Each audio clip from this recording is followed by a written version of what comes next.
Tarja made it so you can't beat this system. Hey, so you might as well just learn this thing, am I right?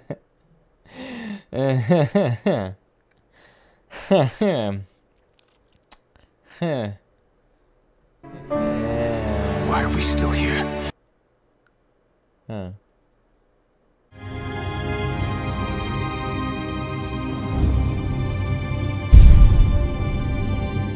So we have a lot of things here to actually get through, so let's just go ahead and knock these things out of the park here, so hopefully we can earn you a little bit more coin next time you're in Crossout. So first thing to do is just making sure you craft a valuable item all the time. Now what do we mean by a valuable item? Well, essentially it just means the sale price for this item exceeds essentially the price to craft it. So generally you can figure this out by just going to your nice little crafter, whatever faction you're active in right now, plugging in the cost to purchase all of these items, and then you kind of take that from the sale price times 0.9. So essentially that accounts for taxes, and essentially if you can sell the item for more than what the items are worth, then you make a profit there, and that's really nice to do. Now on PC, you have this nice little tool called Crossout Database. It is just basically a conglomerate, aggregation website in which they show you a bunch of items here that have crafting margins that are high or, for the entire market, essentially. So say you go over to Crossout Database, go to the crafting section, sort by crafting margin, and you can generally see what items here have a very nice high crafting margin. So for example, here you can make the storage expansion or the blueprint expansion, which is available to every single faction, and you can earn about 30 to 40 coins per. So why not craft out one of those every single day, because it takes about, I think, 20 hours to make each one. Or say you're in the Lunatics and you're in the market and you have the capital to make an epic item. Well, okay, let's see which one has the highest crafting margin, and right now it is the Shiver, which is, may change, so keep an eye out on this. It'll really help you out. And even if you can't craft those, you can still always craft the rares. Those still have a nice crafting margin. Those make, about 3 coins a piece. Do that every 15 minutes.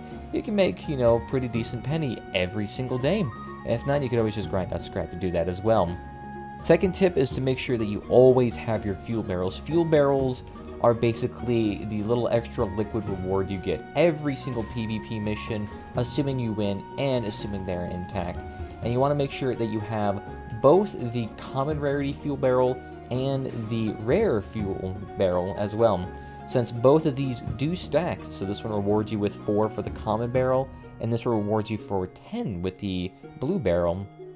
And essentially what you can do with that is that every single time you win a PvP mission and your fuel barrels are intact, you will be rewarded with an extra about 15 fuel, assuming you have both, which at that point you can use to either do PvE missions, or you can literally just straight up sell it, because it's also just another resource that is valuable. So say after 10 games you have 150 fuel, that ain't too bad. And then you come over here, you can sell it for about 3 to 4 coins, which is not too bad. And I mean, say if you do 20 games a day, after a while it starts to accumulate pretty dang quickly. If not, you could always exchange it and do it PvE missions, which give you more rewards for your time, assuming you do hard raids. So the third tip here is to make sure that you never increase buy or sell orders by more than 1/100th of a coin.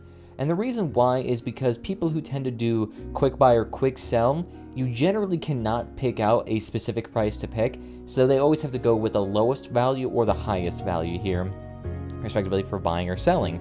And you never want to do it by more than 0.1 or 0.01, because there's really no reason to.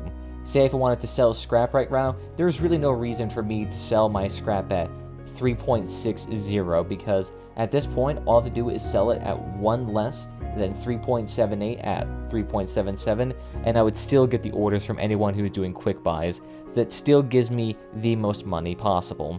And same thing goes if you're trying to buy something. Never buy something at this value at the top here, at the maximum value possible. Instead, what you can do is that you can literally just decrease this value to, say, 1 above the very bottom. Just put in how many orders. The game will just take your coins, and then someone may eventually fulfill this purchase order, assuming they're willing to take a lower, price per whatever. And at that point, you just get the resources, and look at that. You end up saving yourself a couple of coins every single time. And imagine if you're doing this because you're crafting out blues every single day, a legendary item every day, an epic every day. That money does eventually start to add up, so it does really, really help out. Fourth tip here is to watch out for price jumps. Occasionally, sometimes someone will purchase an item, but then they run out. So say someone was trying to purchase this 3.88, and they put in 30 buy orders here, which is not possible. But theoretically, say if they did that, what could happen is that theoretically there could be a price jump here. So right now you can actually see a small one that happened. So instead of someone putting in a buy order at 3.77, there's now a buy order at 3.80. And what this means for you is that you do not want to fall for that trap.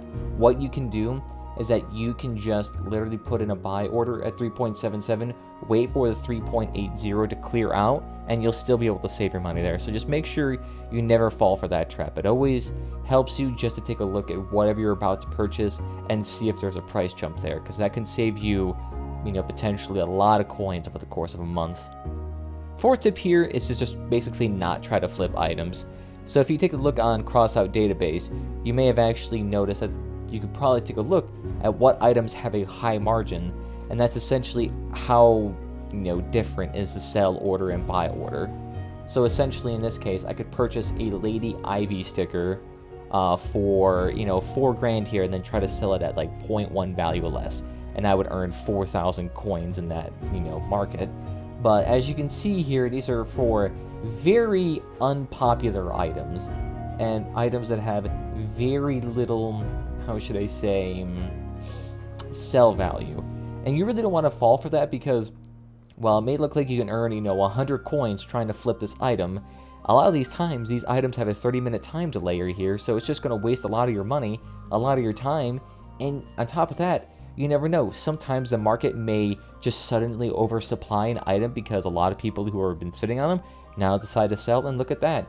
Now the item you just bought for $300 is now worth $160, and there you go, you just lost all of your money. So try not to flip your item. It's a very risky investment. It is not safe. I would definitely try to avoid that as much as possible. On a similar vein here, it may seem tempting to open crates such as the Wanderer's container or the Pathfinder's crate, because some of these items in here actually may be worth more than the value of the crate itself. And while true, you can get lucky and you can potentially earn, more coinage, but at the same time, there's also a very high chance that you're going to get an item that is worth considerably less. So for example, this Pathfinder's crate right now is definitely not worth $2. It is worth $3.33 right now, so that is quite a high value item. But instead, if you try to open it, you may get this Dubza Tomb, which is worth a solid 237. And look at that. You just lost yourself over 100 coins in this value, making this Pathfinder's crate worth probably less than even scrap at this point. So definitely not something you want to attempt. On a kind of a side note here, if you have premium time, which you can purchase from the shop here, you do get a daily mission for 40 coins. So if you do have that, and you do have premium time, I would make sure that you are doing your premium mission every single day, because that is 40 coins free directly into your pocket, or rather, what you paid for. And say if you do 360 subscriptions, and over the course of a year, you can earn up to, 44 or 1,400 coins, which is a lot of money. Buying that direct pack would cost you a pretty penny. Now, another tip here is to make sure you do as many high-value badge missions as possible. So what I mean is that if you go over here to this top right corner right above me, you can see this little exclamation point. If you click it and go down to view, you can see all of the weekly missions or weekly challenges you can do, and these reset every 7 days. And essentially what you can do with this is that you can earn these things called engineer badges by doing things such as 10 hard raids or 10 normal raids, or doing get wires, or doing electronics, etc., etc. And with these engineers badges, you can go over here to the right, click that badge exchange, and then come over here and try to exchange your badges for a high value item. So you can exchange it for a Pathfinder's crate if you've accumulated 3,000. You could exchange it for wires, you could exchange it for electronics, you could exchange it for whatever. And these values tend to be worth quite a bit of money, so it does behoove you to actually do as many badge missions as possible. But generally, it's like you earn a coin or two if you do, say, an electronics raid, while also earning towards your badges. So it's definitely very valuable to get this. Now, if you're concerned about which item is actually worth to get, it's usually Pathfinder's Crate, Electronics, or Plastic. And if you want to be able to find that out pretty easily, what you can do is that you can craft a spreadsheet similar to this. And in this one, right here, I can just plug in the values for whatever resource it is, so scrap, copper, electronics, plastic, etc., etc.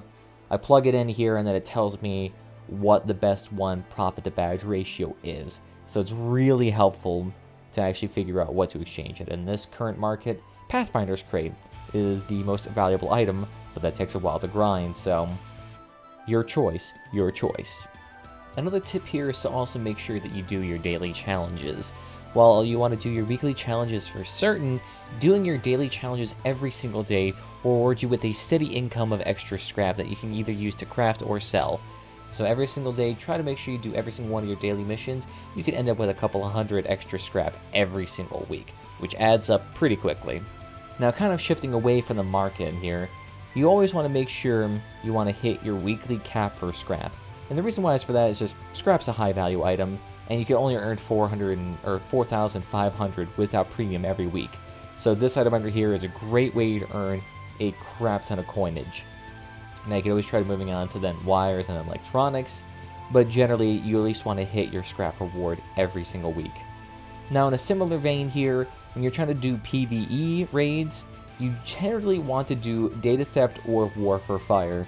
So it's these missions right here, and so if you actually click on this, you can see it says data theft right above me. And the reason why you want to do data theft and only on hard is because the normal and easy missions do not generally return a profit, because the fuel to actually do the mission is way more expensive than the reward you get. And the reason why you want to avoid the other missions in hard, such as Steel Cradle, Frontier Defense, Perimeter Breach, what may have you, is because those missions either tend to be way too long in the case of Frontier Defense and Steel Cradle, or they just tend not to reward you with enough rewards. So I think Perimeter Breach only gives you like 2/3, so you never earn any money. So only do data theft and war for fire. On a similar note, you can try doing this invasion mission if you have an extremely nice build that can actually successfully do these, because invasion missions are incredibly tough to do due to the high prevalence of cannon builds. So make sure you have an extremely tough build before trying to successfully grind these out for a lot of money. They earn more than hard copper raids, but they are rarely won. On a similar note with PvE, make sure that you do your PvE missions at right around the 5k power score, so you can generally find that out from here. And the reason why you want to do it at around 5k is because at 5k, the bots themselves actually become squishier, they do less damage, and they can be killed faster. So at that point, you do a mission easier, you do it faster, and therefore you have a much higher chance of winning, and you just earn more money per hour, which is always the thing you're trying to aim for here. You want to maximize that coinage per hour. Same thing can be said for PvP to some degree. Doing a 13k power score build, while absolutely fun, is generally going to take longer than doing a mission at 2,000 power score. Because at 2,000 power score, people are just kind of bum rushing middle, and missions take, about a minute less than, say, at 13k power score. So doing low power score PvP missions will generally be shorter and get you more rewards, or at least equivalent rewards. And for lastly, you always want to make sure that you have a Leviathan and that it's always out. If a Leviathan wins any sort of game, it gets you 45 free copper as soon as you click return. And if you win 2 missions, that is 90 copper, and it goes up linearly from there. And generally, you can just build whatever Leviathan. It doesn't really matter. It doesn't have to be a particularly well-designed one, as long as you have one, because just in case, you could earn free copper, and that is always going to be a net benefit. So I hope these tips here helped you out a little bit. There may not be comprehensive. There may be some tips I missed here and there. These are generally what I've experienced over the course of the game, and I've played this game since beta. If you know any tips yourself, by all means feel free to leave it down below. I'll try to make a written post on, say, Reddit or the forums themselves if you needed more of a comprehensive written guide. And if you need explanations as to any particular reason as to why you want to do, say, War for Fire and Data Theft only, I'll answer that in the comments down below. So I want to thank you all again for watching. If you had fun, follow whatever platform is your favorite. We're on Twitch, we're on YouTube. Both platforms have their own exclusive platforms and benefits, so by all means, feel free to hop down there. Other than that, there's social media links down below, as well as Discord, if you want to join the community and get notified when I get live. Those are always kind of nice little benefits there. But other than that, guys, I want to thank you all, and I'll see you guys next time.